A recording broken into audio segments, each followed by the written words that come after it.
I had an interesting situation happen to me where I had been looking for evidence for proofs for the ideas that I present, going back to that same premise that I can't ethically teach something I don't know is true, but most evidence that I've been able to ascertain is basically subjective.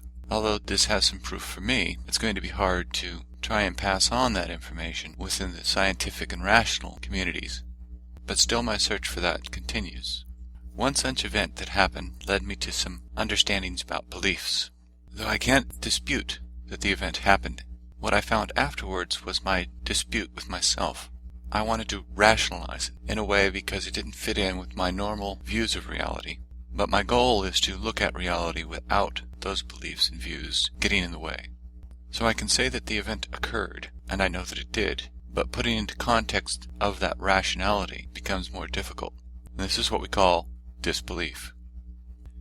If you believe something, and it happens, there's no discontinuity between the events and your expectations. But with that discontinuity, you go into a phase of disbelief. Now this may be something absolutely normal within our physical reality.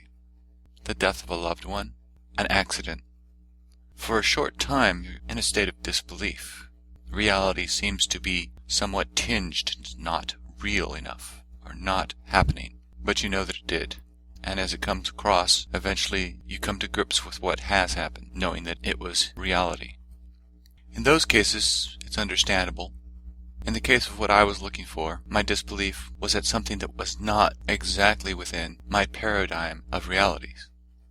Although I've been opening up to look closer at what reality truly is, when some of the things have shown themselves, I find myself in somewhat of a state of disbelief.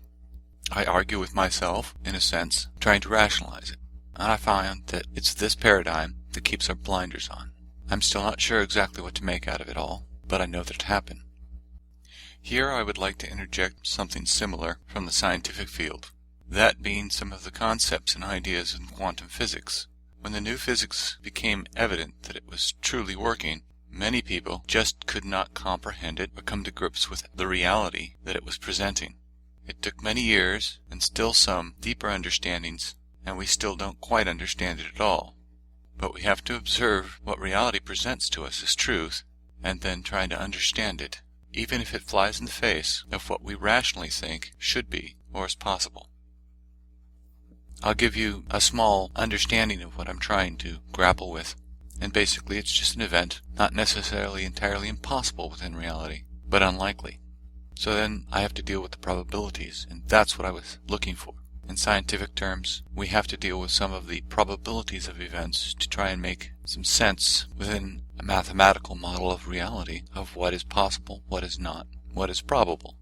So in this case, the probabilities were extremely low for me, and yet it happened. So I'm within the state of, I believe it happened, I know it happened, but I'm disbelieving the probabilities. It's a part of my growth that I need to go through to really glimpse and look at reality, and try and peel away the beliefs, the paradigms, and get to the truth. In my explorations, that's been the key for me to understand deeper what might be true, is by trying to suspend all beliefs that I can and see what is left over to get to the heart of the matter. So in this case, my new understanding is where that disbelief is from, and it's from our upbringing, our society, our mind, and our paradigm. But there's deeper levels to that than just what I can say in consciousness. Something within me holds that disbelief at this level of reality, to make this reality substantial and what it is. What things have you experienced that you have to say, I disbelieve it. I can't believe that just happened. In the moment, it's there and it's real. A few moments later, you question and start making up new scenarios that better fit your ideas and concepts of reality. Later down the line, you may even forget it, or your memory of it may be more of a dream-like. This I found the case in many things. We put it out of our minds, and then it's no longer distracting to us. As time goes on, it becomes more dreamlike. This is similar to what happens within a DMT flash and everything else that we seem to be immersed in here. And this has to do with the matter of passage of our time and how we choose to view our reality. Well, we can take off some of the blinders and see what the view is. Thank you.